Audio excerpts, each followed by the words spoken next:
Guys, I'm afraid that even me, one day you will crucify me. Because every time in our political history, the sitting president is always on the wrong. Every time in the political history, the sitting president is wrong, is mostly hated. I don't know if you have learned a lesson from Kibaki's era. 2002, according to Kenyan politics, when Moi was mostly hated and people wanted change, Raila Amolo Odinga, Pastor Pius Muiru, and Nyachai, they were all there.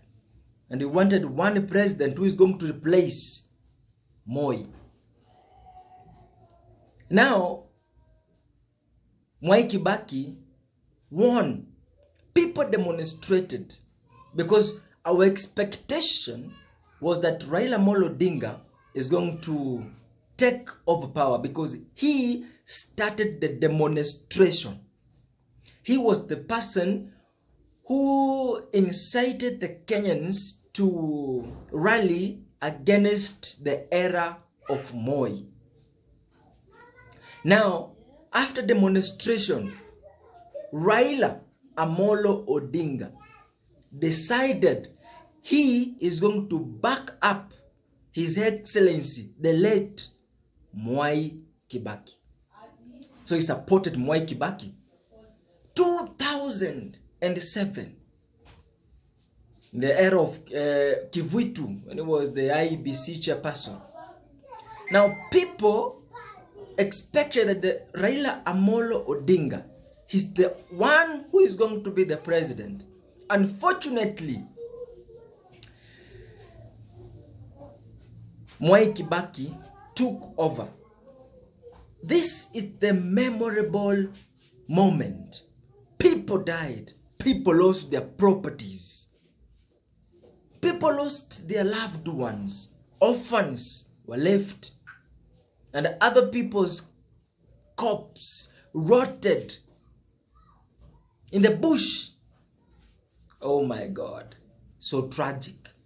So, Mwai Kibaki was hated in the first term because of his strategy. He was talking about free education. He was talking about roads. He was talking about education. He was talking about many things that he wanted to amend for the nation to be a nation that represents itself, that supports itself. And because some individuals had their own personal agendas, they had to come alive and destroy the reputation of Emilio Mwai Kibaki, the late. Now, in the second term, Mwai Kibaki did his stuff. Mwai Kibaki did not have, is the best president ever as we speak today. His records remains. Remember, people died because of demonstration.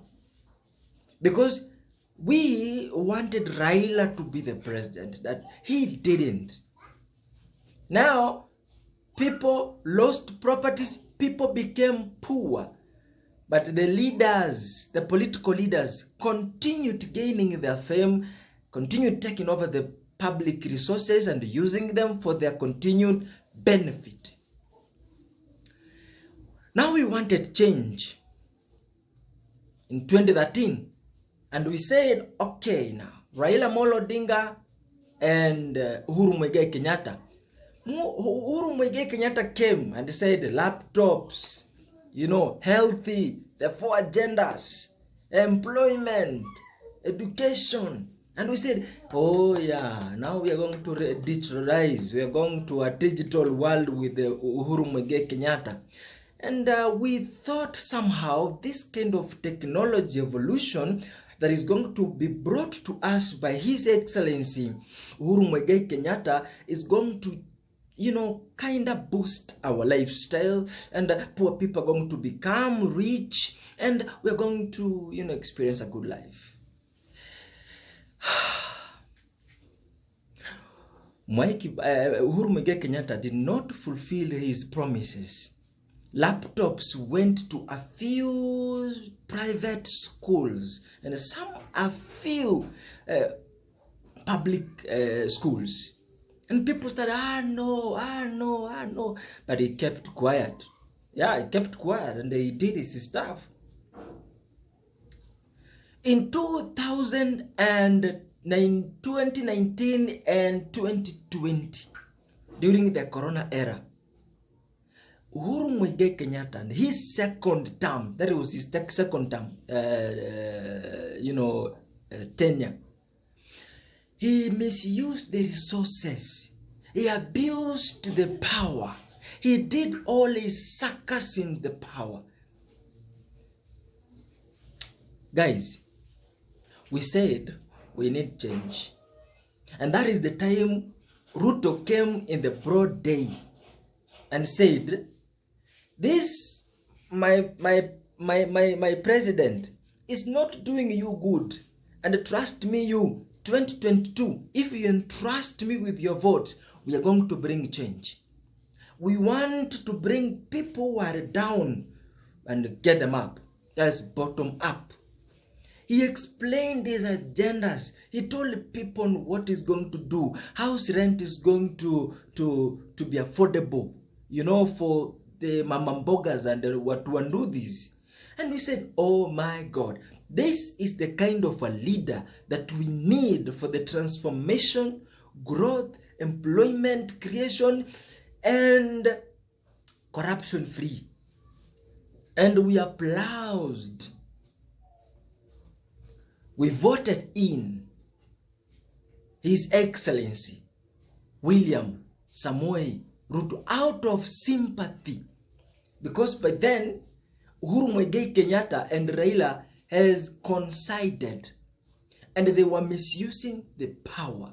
And then we said, now we are not going to give Baba any vote. We are going to vote in a person who has come all the way from the grass, all the way from poverty.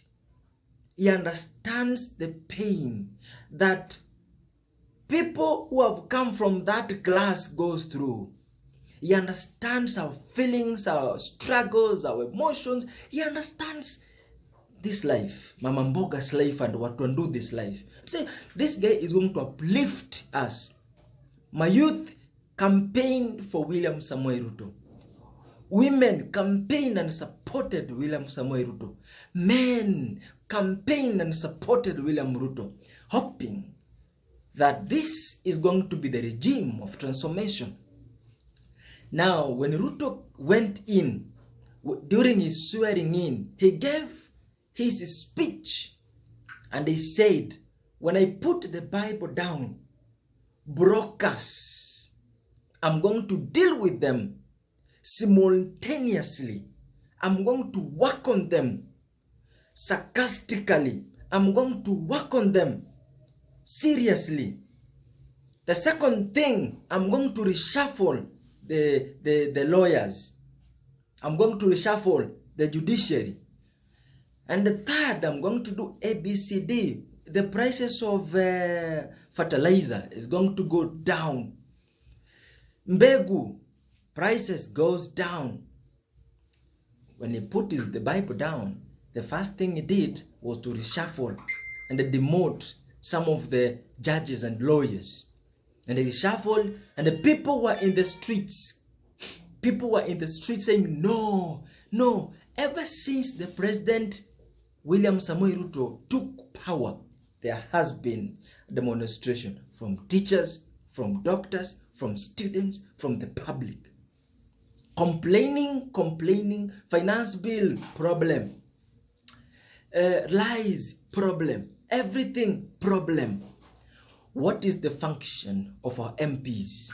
What is the function of our senators? What is the function of our MCAs? What is the function of Nyumba Kumi? What is the function of the chief? And what is the function of the ministries And what is the function of the president?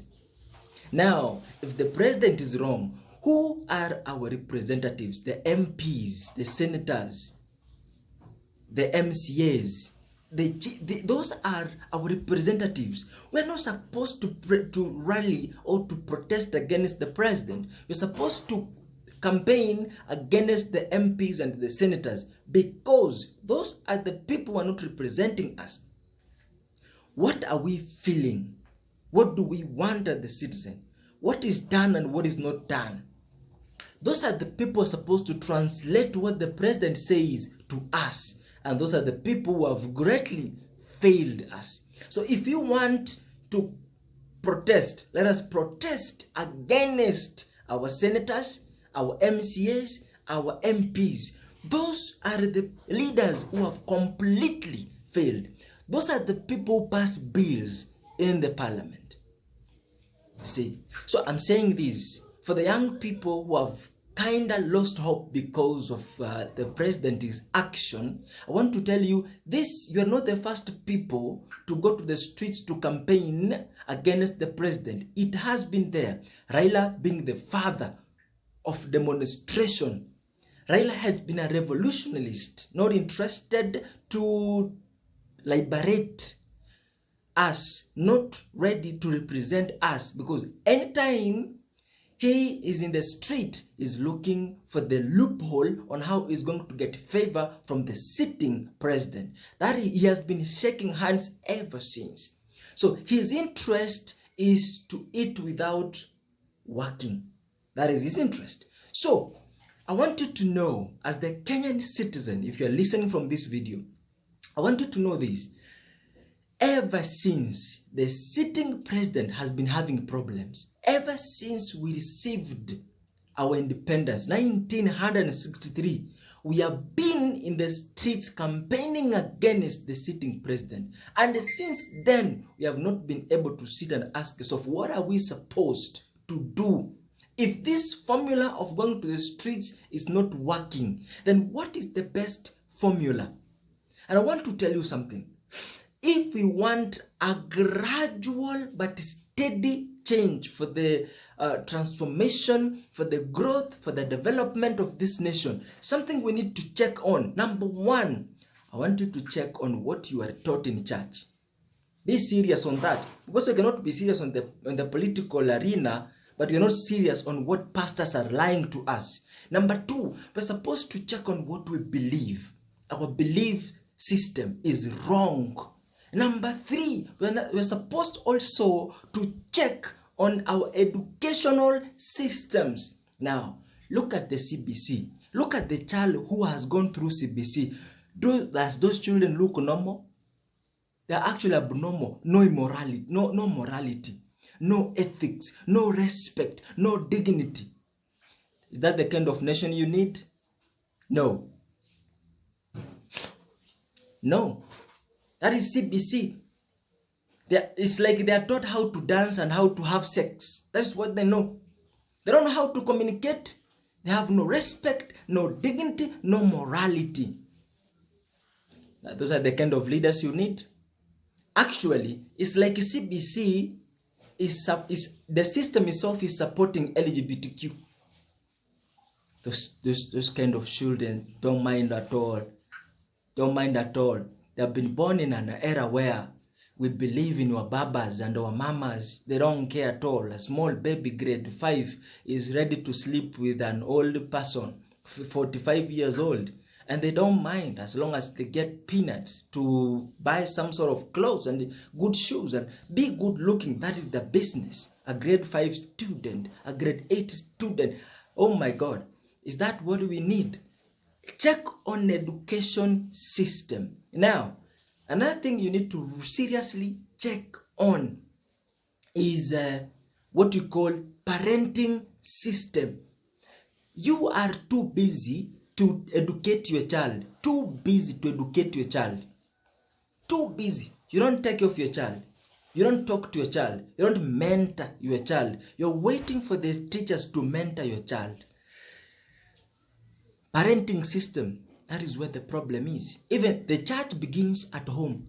the government begins at home. That's the same thing. So those are, and also among the other aspects you're supposed to look at, where are you growing? Where are you growing your child? Environment greatly affect our children. And before I forget to speak about this, be close to your child and free to your child, for your child to explain what they're going through, for us to have a transparent, an integrity, accountable and responsible leadership. Because that is where it is broken. Those aspects I've just highlighted, that is where leadership is diluted and you don't understand. So, as a result, we go to the streets to complain without having any valid reason as to why we are complaining. So, ladies and gentlemen, Kenyans, let us have history upon our hands. Remember, it is yesterday that existed. That is why today, that is why present is the way it is. So the way we treat the present, that is how the future is going to be. Thank you.